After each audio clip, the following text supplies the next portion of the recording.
Olá, alunos, saudações a todos, vocês que são os alunos, do Instituto Bíblico Unicista Shemar. Vamos começar a nossa aula 2 do módulo 1, Origem das Religiões. Vamos então para a nossa segunda aula, que vai tratar do tema, vai iniciar falando do tema religiões mais antigas do mundo e o conceito geral. Ainda falando sobre o conceito geral, numa visão global, uma visão ampla, sobre as semelhanças das religiões. O que há de semelhante nas religiões? Em todas as religiões, as principais religiões. Muito bem. A relação do homem com o divino. Que relação há do homem com o divino na visão das religiões? Vamos lá.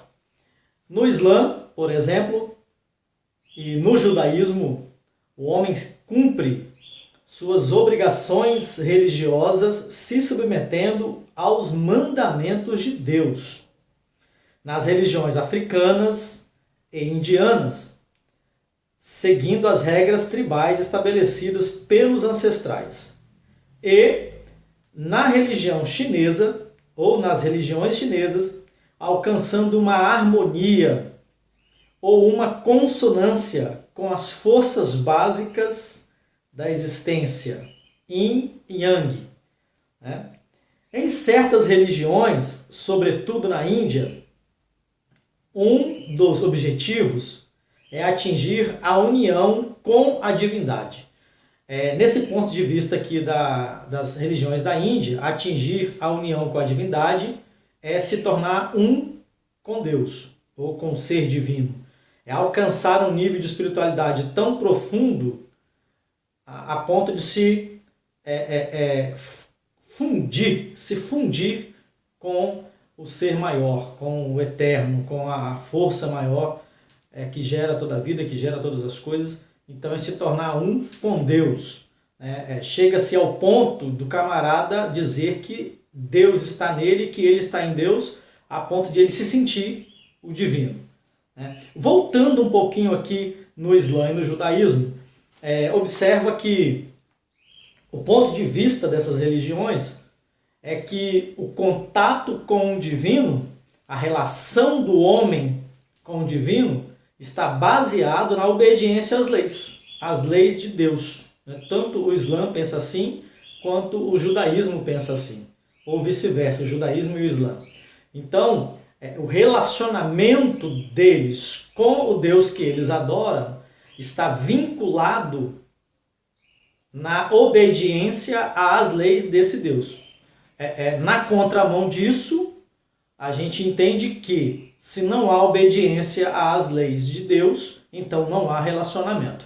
Isso já serve, inclusive, de exemplo para os cristãos, porque o evangelista João escreveu no Evangelho as palavras de Jesus dizendo: sereis meus discípulos, ou em outras palavras, vocês terão relacionamento comigo, comunhão comigo, se fizerdes tudo que eu vos mando. Então, eis aí a relação do homem com o divino. No judaísmo, obediência às leis. No Islã, obediência às leis. No cristianismo, obediência às leis também. Acabei de citar uma referência disso. E nas religiões da Índia, é buscar a essência da divindade a ponto de se tornar um com ela. E nas religiões chinesas, alcançar uma harmonia, uma consonância com as forças básicas da existência, Yin e Yang. Alcançar um equilíbrio. O Yin e Yang é aquele símbolo que tem um girino branco com olhinho preto e outro preto com olhinho branco, e que representa o equilíbrio das forças e das coisas neste plano terreno. Ok? Em certas religiões, ok, isso aqui eu já falei, deixa eu um parágrafo à frente aqui. Para os gregos antigos, isso seria o equivalente a uma blasfêmia. Isso que Aonde nós paramos aqui anteriormente falando dos indianos, das religiões da Índia, onde o ser humano quer se unir a Deus ou à divindade através de uma conexão a ponto de ele se sentir o próprio Deus. Aí o escritor do livro aqui, no livro, continua dizendo que para os gregos antigos isso seria o equivalente a uma blasfêmia, né? Um sacrilégio. Romper as barreiras que separam o humano do divino era algo conhecido como híbris, no grego, que quer dizer arrogância, né? A arrogância de querer ser uma coisa que seria impossível, já que os seres humanos compreendem que são criaturas de um ser divino, né? Uma ideia semelhante se expressa na história do Antigo Testamento sobre a queda do homem. A harmonia original do homem com Deus foi destruída porque o homem tentou imitá-lo. Bom, essa fala aqui está querendo dizer, na verdade, que o homem, lá no Éden, quando ele comeu do fruto da árvore do conhecimento da malícia, da maldade, a ciência do mal, a ciência da malícia, ele fez, induzido na fala da serpente, que estava dizendo o seguinte: no dia que dela comerdes, se tornareis como o Criador. E Eva comeu, depois deu ao seu esposo. Então, essa fala aqui no livro está representando isso, que por causa da fala da serpente, o homem teria comido na ilusão de se tornar como Deus, de ter o conhecimento que Deus tinha, né? Ainda falando do paralelo nas religiões, os pontos de vista que são muito parecidos, vamos falar sobre a cerimônia. A cerimônia religiosa desempenha um papel importante em todas as religiões. Nessas ocasiões, segundo certas regras pré-determinadas, invoca-se ou louva-se um deus ou vários deuses, ou ainda se manifesta gratidão a ele ou a eles, no caso, eles para aqueles que são politeístas, né? E a ele para os que são monoteístas. Monoteístas mesmo?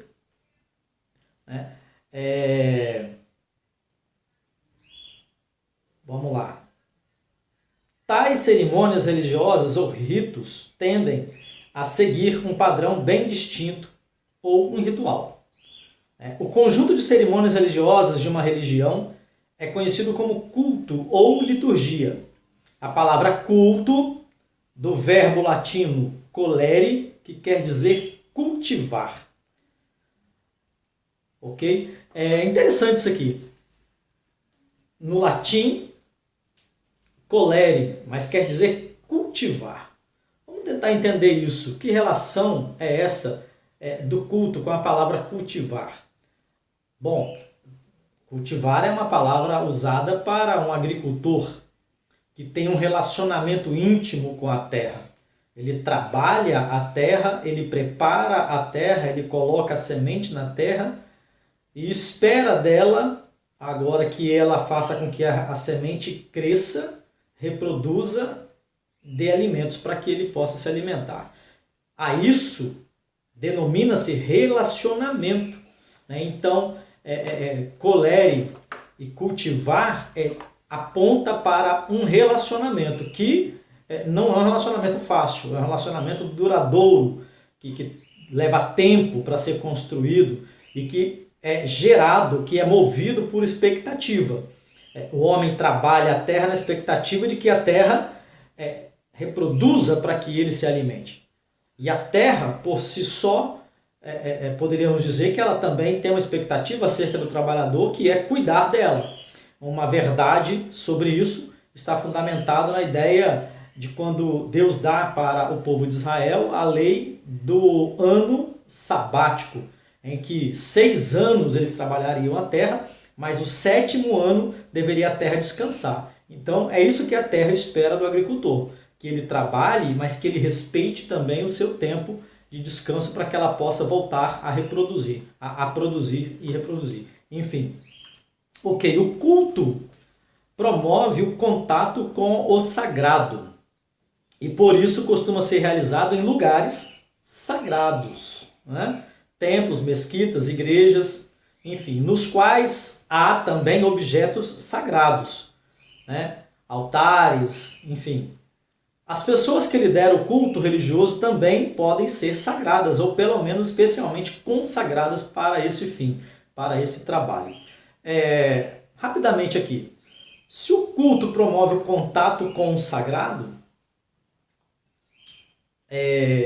então esse sagrado é o ambiente que o adorador, que o cultuante tem para ali invocar a divindade sagrada, né? Porque já subentende-se que a divindade não se manifesta em qualquer lugar e não se relaciona também de qualquer forma. Então o culto promove contato com o sagrado e por isso costuma ser realizado em lugares sagrados, que também exige utensílios sagrados, ou seja, tudo aponta para um relacionamento de consagração, de separação. Por quê? Porque o adorador está buscando se relacionar com um ser que é sagrado. Então, para ele é necessário que haja, para isso é necessário que haja um ambiente sagrado, altares, coisas sagradas, e que o adorador, o cultuante, também se consagre para que tenha o contato com um ser sagrado. As pessoas que lideram, né, o culto religioso também precisam ser sagradas ou consagradas para esse trabalho. As palavras sagradas exercem no culto uma função relevante.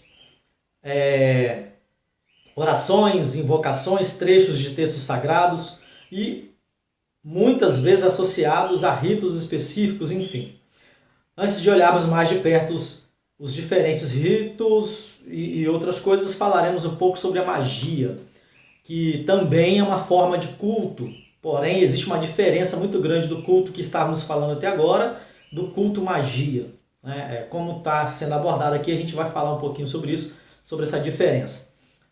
Magia é uma tentativa de controlar os poderes e as forças que operam na natureza. Costuma-se encontrar a magia em contextos religiosos e é difícil traçar uma linha divisória nítida entre a religião e a magia, entre uma reza e um encantamento. A distinção que mais sobressai é o fato de na religião o indivíduo se sentir totalmente dependente do poder divino. Ele pode fazer sacrifícios aos deuses ou se voltar para eles em oração. Porém, em última análise, deve aceitar a vontade divina. Quando, por outro lado, na magia, o ser humano se vale dos ritos mágicos. Ele está tentando coagir as forças e potências a obedecer suas ordens. Bom, eis aqui a grande diferença de quem cultua a uma divindade e de quem usa a magia para se satisfazer a partir do ponto de vista místico, enfim, o contato com o mundo espiritual. Aquele que cultua, aquele que adora, ele se sente submisso, ele se submete às vontades da divindade. Já o mágico e quem trabalha com a magia, não. Eles manipulam e coagem as forças espirituais para fazerem o que eles querem. Então é um relacionamento diferente. E as coisas não são como aqueles que cultuam. Vamos dar um pulinho, um saltozinho aqui para um outro tema, que é o tema da oração. De certo modo, o mais simples de todos os ritos, a oração já foi chamada de casa de força da religião. Interessante isso, né? A oração já foi chamada de casa de força da religião. Ou seja, o braço forte da religião sempre foi a oração. E olha, quem está falando aqui não é religioso, são estudiosos da ciência da religião. Tá? Pode ser a comunicação espontânea, ou seja, a oração pode ser uma comunicação espontânea, geralmente de um indivíduo com Deus. E nesse caso não costuma ter uma forma definida, uma vez que é expressa em termos pessoais. Ou seja, essa primeira forma de oração que ele apresenta no livro é aquela forma espontânea, de diálogo, de uma conversa, de um bate-papo com Deus, na qual a pessoa que está orando, ele apenas abre o coração e fala com Deus. Ele não precisa de palavras bonitas, de ser tão bom na língua vernacular, né, na língua portuguesa ou no idioma que ele falar, independente de qual seja. Ele não precisa de nada disso, de nenhum aparato acadêmico para poder falar com Deus. Ele simplesmente precisa abrir o coração, falar o que sente e no caso de fazer pedidos, explicar, falar para Deus quais são as suas necessidades. Enfim, essa é a oração pessoal, direta, né? Já a oração coletiva obedece a um padrão bem definido. Pode ser lida ou cantada em uníssono ou entoada como uma antífona, na qual se alternam o que conduz à oração e à assembleia. Alternam quer dizer que um fala e o grupo maior responde, né? Vamos lá. Ok? Então, nós vimos que existe a oração individual, na qual o indivíduo expressa suas palavras conforme o seu coração, e a oração em grupo, que aí é uma oração já cadenciada, né? Tem que ser combinada, geralmente escrita para que todos repitam as mesmas palavras, e geralmente é regida por alguém. Alguém fala e outros repetem, né? Que aí já é uma oração coletiva. Muito bem. Uma outra coisa também que está vinculada a todas as religiões é o conceito de sacrifício. Vamos ver sobre isso agora. O sacrifício é um elemento central no culto de muitas religiões. Um sacrifício, em geral, algo que as pessoas consideram valioso, é oferecido aos deuses. Entenda, algo considerado valioso, não é qualquer porcaria. Isso no conceito geral, em todas as religiões, nas principais religiões do mundo. Pode ser constituído de frutas, primícias das colheitas, um filhote de animal. Em certas culturas existe até mesmo exemplo de sacrifício humano. O propósito da oferenda varia e podemos distinguir entre vários tipos de sacrifício, dependendo daquilo que o sacrificante deseja alcançar. Em todos eles é constante a experiência do contato e da fraternidade. Ou seja, ele está dizendo que dependendo do que o ofertante quer receber da divindade, ele oferta uma oferta especial. Ou depende também das suas condições, né, aquisitivas. Se ele tem um poder aquisitivo fraco, ele leva o que tem.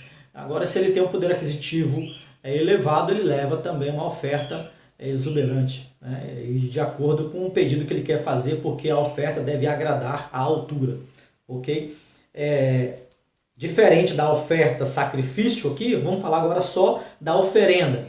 Uma oferenda que deve ser uma outra coisa um pouquinho diferente do sacrifício em si. Vamos lá. A oferenda, do latim ofere, significa trazer, né? Trazer voluntariamente, ou oferecer voluntariamente.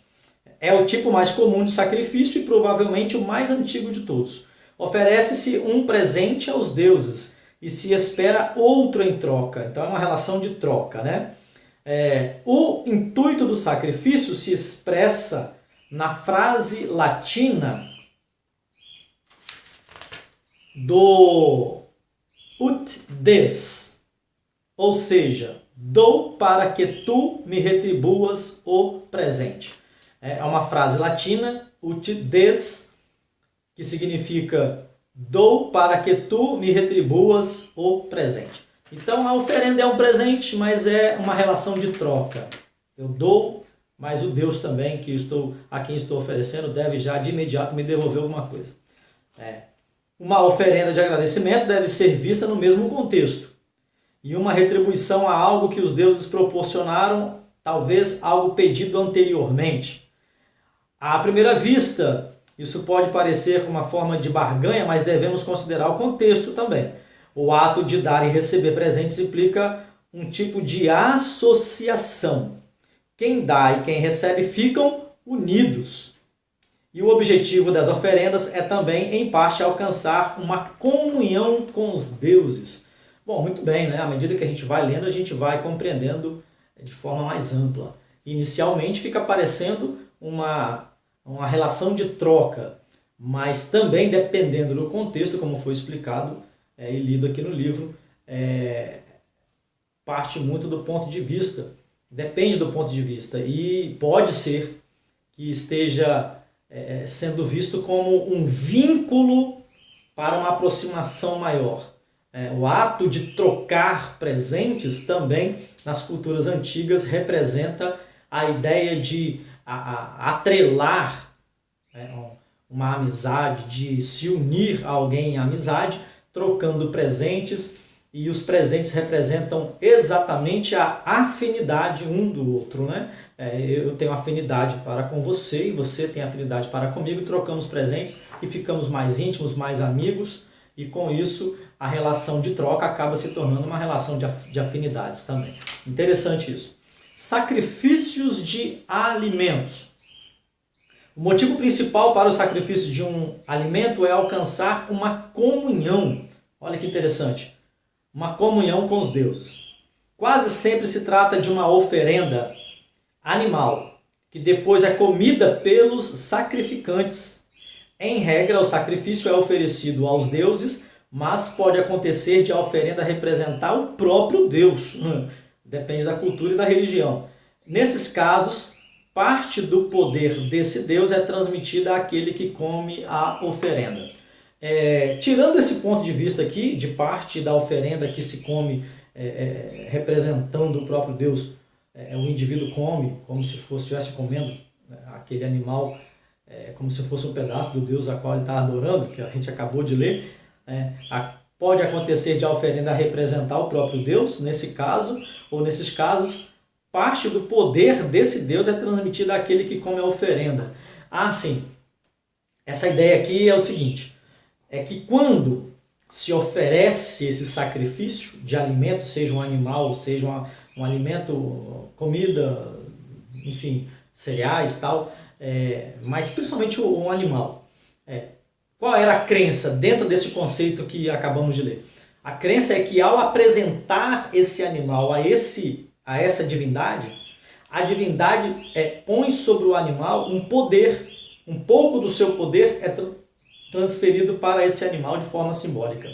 Então, depois de sacrificar o animal à divindade, aquele animal passa a ter um pouco da essência do poder dessa divindade. Então, automaticamente, ao comer um pedaço daquele animal que eu acabei de oferecer, então eu estarei também já adquirindo para mim um pouco da essência, do poder do Deus do qual eu acabei de oferecer esse animal. Essa doutrina quase se confunde com a doutrina do sacramento da ceia, né, instituída na igreja cristã, que é o pão e o cálice. Quando Jesus, né, ele diz, ele pega o pão e diz, este é o meu corpo que é partido por vós, comei dele todos. E quando ele pega o cálice, ele diz, este é o cálice do Novo Testamento no meu sangue. Bebei e fazei isso em memória de mim. E em outro momento, falando do mesmo assunto, ele diz que aquele que não comer da minha carne e não beber do meu sangue não tem parte comigo.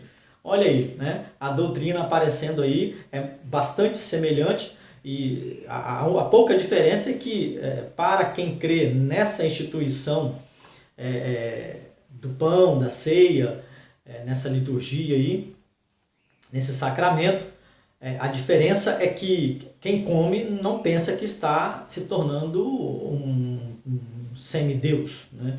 Ele está apenas se fazendo participante do povo que crê naquele Deus. No caso da igreja cristã, do cristianismo, aquele que participa do pão e do vinho está declarando ser parte do grupo daqueles que adoram a esse Deus, né?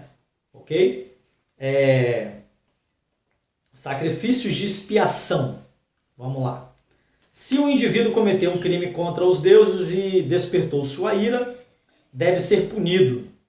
É interessante isso, né? Não é só no judaísmo nem no cristianismo que acontece isso. Praticamente em todas as religiões. Nas principais religiões, por exemplo. Para apaziguar os deuses e evitar uma vingança, ele pode fazer um sacrifício de expiação.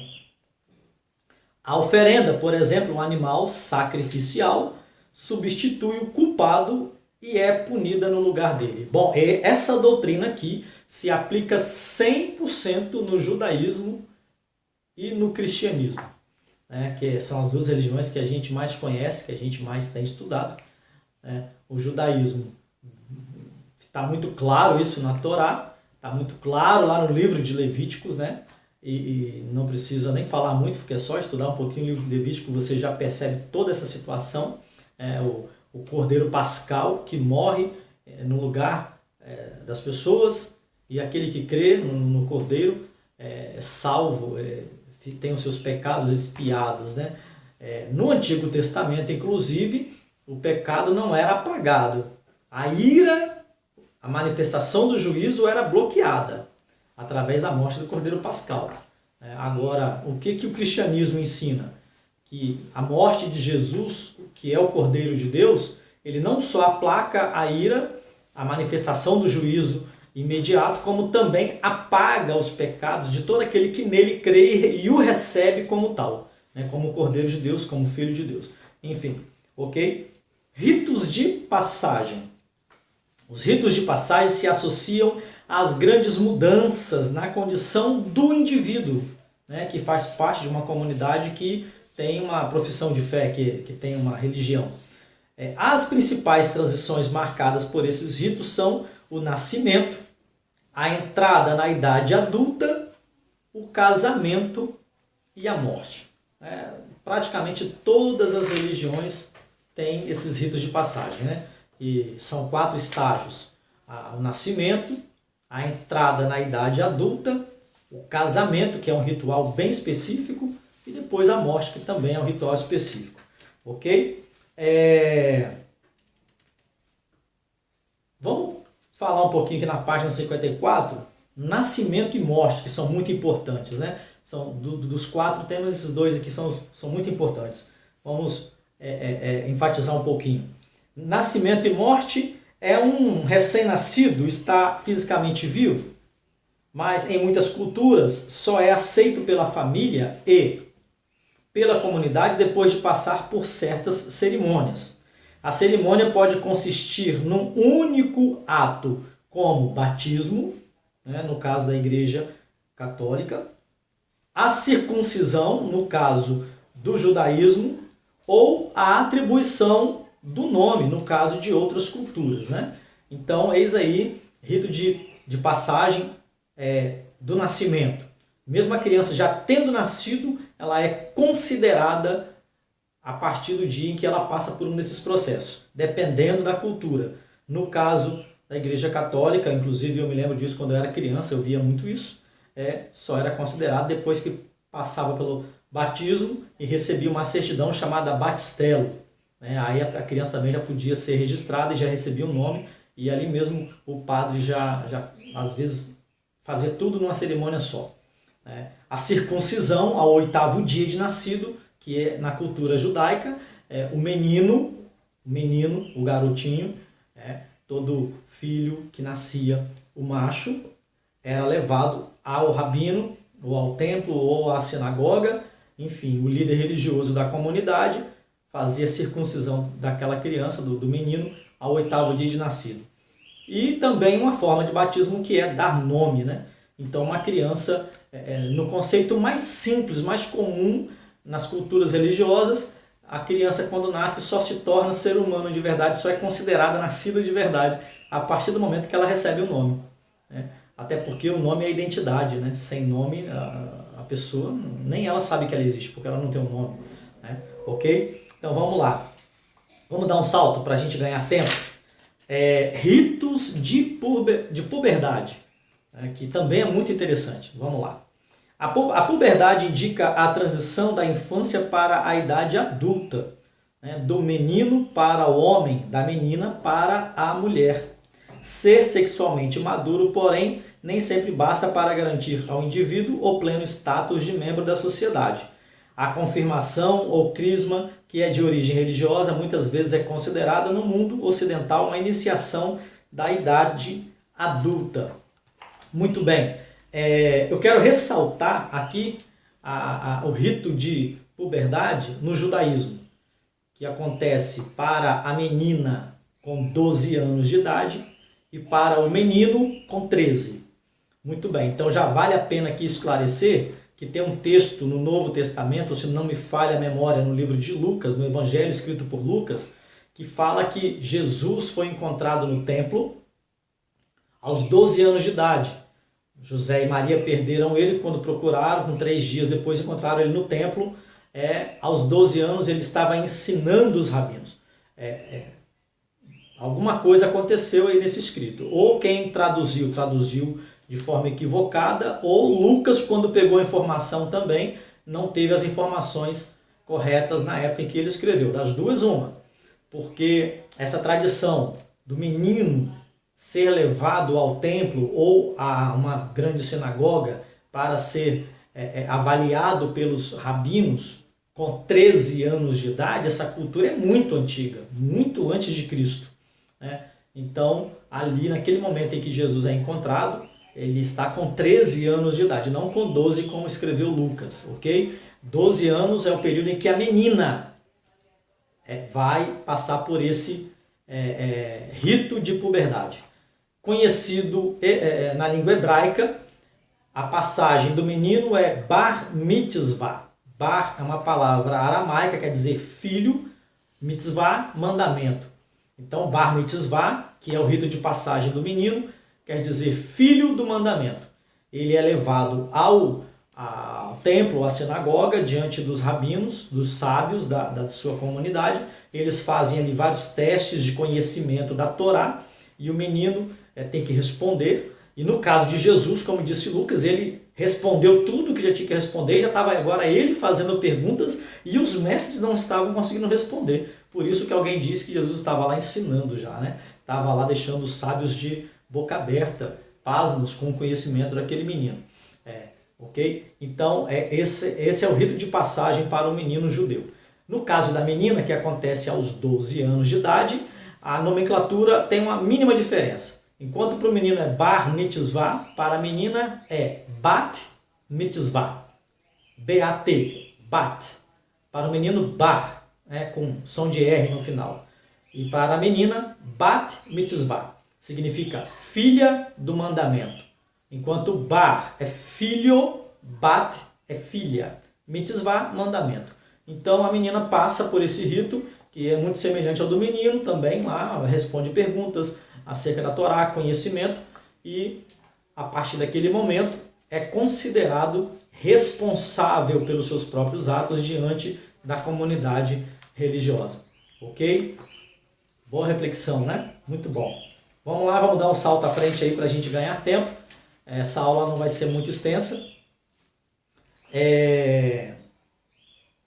Eu quero saltar aqui para a página 59, para o tema geralmente a iniciação é tida como um novo nascimento, né? De fato, o simbolismo dos ritos vai ainda mais longe. A iniciação se torna uma morte seguida de um nascimento. A infância terminou e a criança deve morrer para que possa nascer novamente como adulto, né? Em alguns casos, os jovens são deitados em túmulos especiais ou são pintados de branco para ficar parecido com os mortos. As torturas que os jovens devem suportar também podem simbolizar a morte, e há exemplos em que a circuncisão é vista como um falecimento. Enfim, esses ritos de passagem aqui, que representam geralmente um novo nascimento, também está representado no batismo em águas, né? Que nós temos claro conhecimento e vasto conhecimento nessa área sobre o batismo. O apóstolo Paulo e as cartas doutrinais no Novo Testamento fala muito sobre a questão do batismo como representação simbólica de alguém que está sendo sepultado e quando levanta é nova criatura para uma nova vida, enfim, ok? Só um esclarecimento breve e já terminando esse assunto. Agora, na página 61, nós vamos trocar um pouquinho aqui, vamos sair um pouquinho do assunto que estávamos para a gente entrar num assunto como se fosse um assunto novo. O assunto aqui é ética, a relação entre os humanos. Ou seja, numa visão global, as religiões, todas as religiões, as principais religiões do mundo, o que elas pensam sobre ética? O que elas ensinam? Qual é o conceito de ética, de moral? Existe uma semelhança, uma diferença? Como funciona? Então, a ciência da religião que pesquisa sobre isso vai nos dar um parecer interessante. Vamos lá, para o livro, página 61. Ética, a relação entre os humanos. As religiões com frequência não fazem distinção entre o plano ético e o plano religioso. Por quê? Os costumes da tribo, as regras e os princípios morais da casta são tão religiosos quanto os sacrifícios e as orações. Entre os 10 mandamentos que Moisés deu aos judeus, havia os que tratavam de religião, como, por exemplo, não terás outros deuses diante de mim. E os relativos à ética, como, por exemplo, não matarás. Incluem-se nos 5 pilares dos muçulmanos, tanto o orar a Deus como o dar esmolas aos pobres, ou seja, a ética e a moral no âmbito religioso e no âmbito social, junto às pessoas. Não há aqui distinção entre ética e religião. Estão tão mesclados que não há distinção, a grosso modo falando. A noção do ser humano como uma criação divina implica que ele é responsável perante Deus por tudo o que faz, ritual, moral, social e politicamente. Simples assim. Eu quero dar um respaldo final aqui nesse tema da ética e da moral, fazendo aqui uma distinção, já que o livro está dizendo que, a grosso modo, não há distinção, mas eu quero mostrar uma distinção. A filosofia já há algum tempo vem definindo o termo ética e o termo moral. A ética são ordenanças, preceitos que coordenam a moral, que prepara o caminho da moral. A moral é a prática das leis éticas. Então, às vezes as pessoas confundem muito esses dois termos, ética e moral, e às vezes acham que é a mesma coisa, mas não. Entenda, a ética são os preceitos, e a moral é a prática desses preceitos. Ok? Tem uma frase filosófica de um grande professor dos nossos dias, que eu já citei no outro vídeo, na primeira aula, professor Clóvis de Barros Filho, que é professor na USP. Ele diz que a moral dispensa os agentes fiscalizadores. Esse é um pensamento muito amplo para a gente pensar, porque ele dá uma ideia muito clara de o que é moral. A ética, ela dita a regra, não matarás, não roubarás, não furtarás, por exemplo. Mas ela é apenas a regra teórica. Agora, a moral é evidenciada na prática.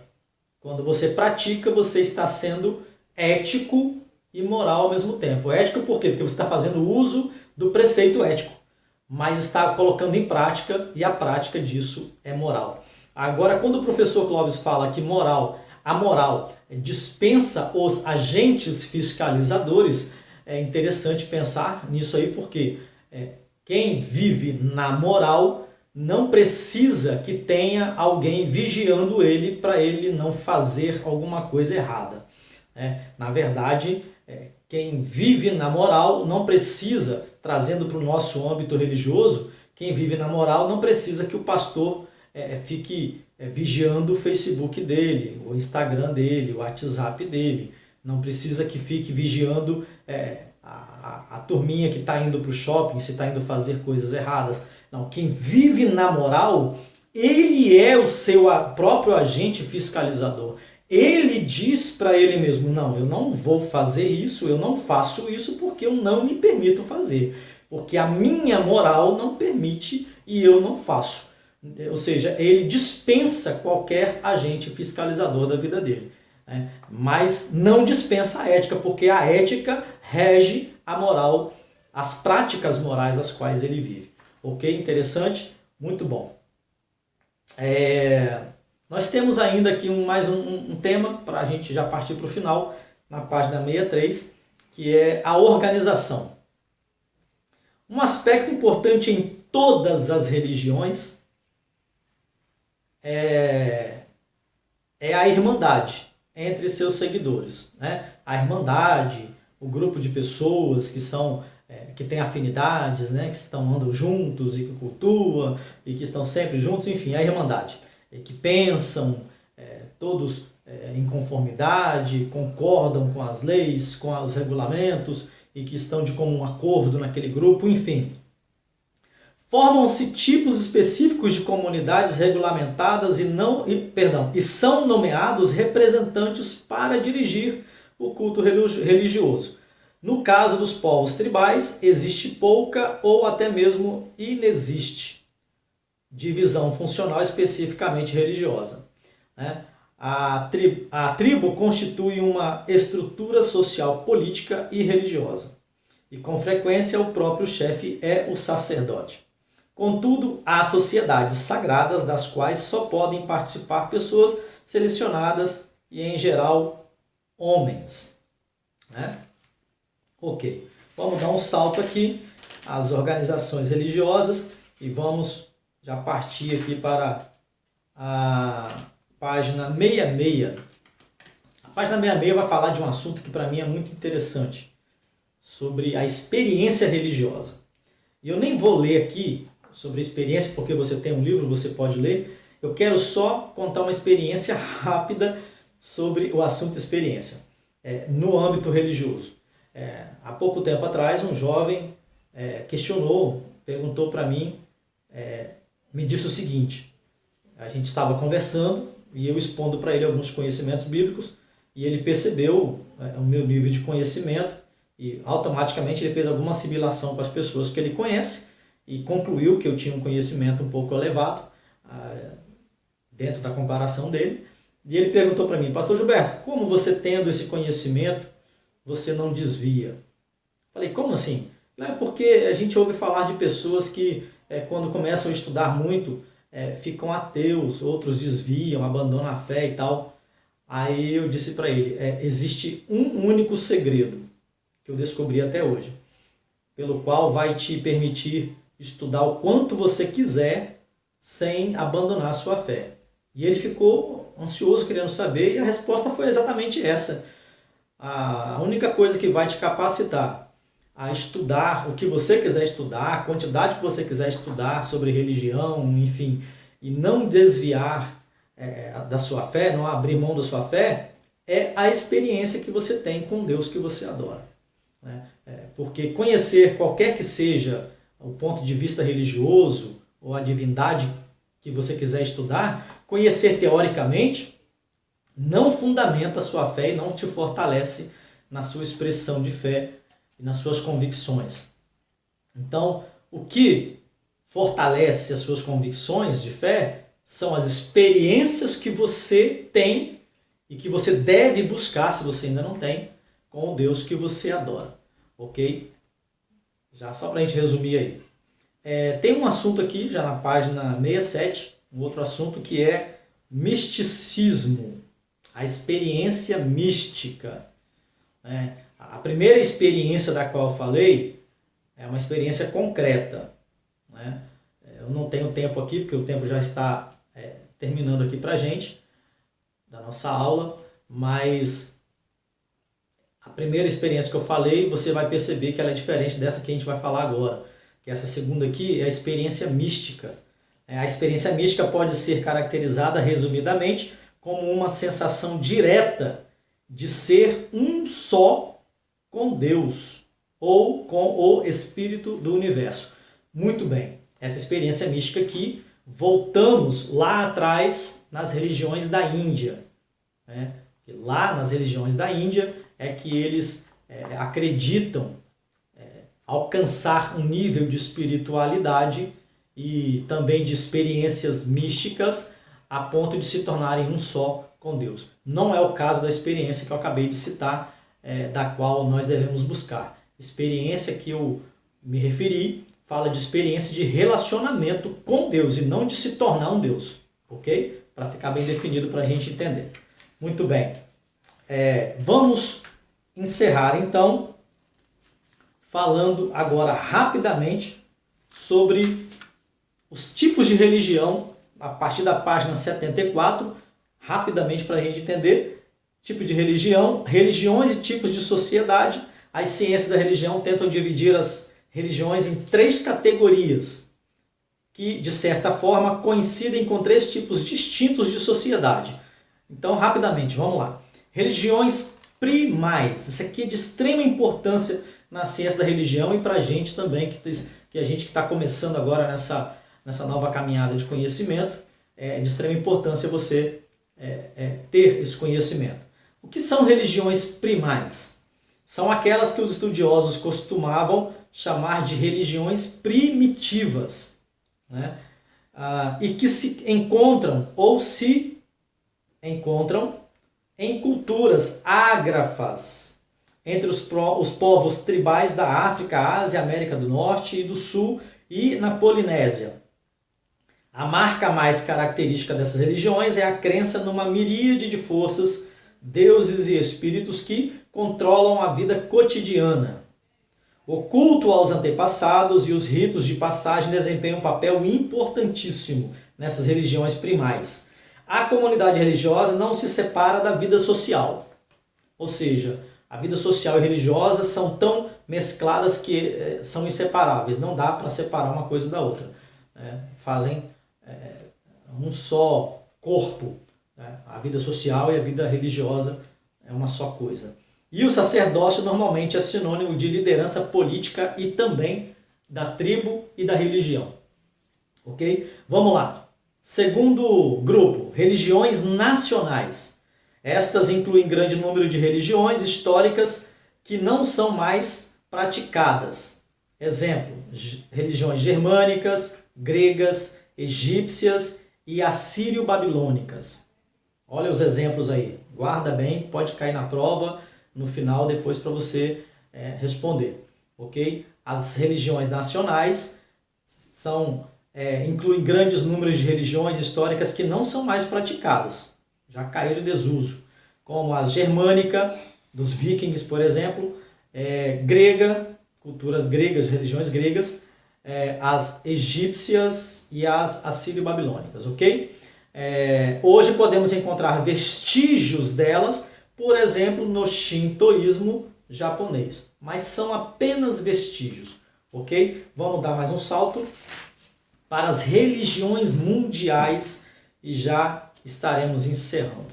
As religiões mundiais pretendem ter uma validade mundial, ou, em outras palavras, uma validade para todas as pessoas. São para todos. São conhecidas também como religiões universais. A principal característica das religiões universais surgidas no Oriente Médio é o monoteísmo. Elas têm um só Deus. Dá-se grande peso à relação do indivíduo com Deus e à sua salvação. O papel do sacrifício é bem menos proeminente nelas do que nas religiões nacionais, ao passo que o da oração e da meditação é muito mais importante. Ou seja, dá-se mais valor às orações e meditações do que aos sacrifícios com derramamento de sangue de animais e tal, nessas religiões que são as mundiais. As religiões universais foram criadas por profetas fundadores cujos nomes são muito conhecidos. Moisés, Buda, Lao Tse, Jesus, Maomé. Moisés, judaísmo. Buda, Siddhartha Gautama, na verdade, que é o nome dele, é o Buda, budismo. Lao Tse, taoísmo no caso. E Jesus, cristianismo, Maomé, o islamismo.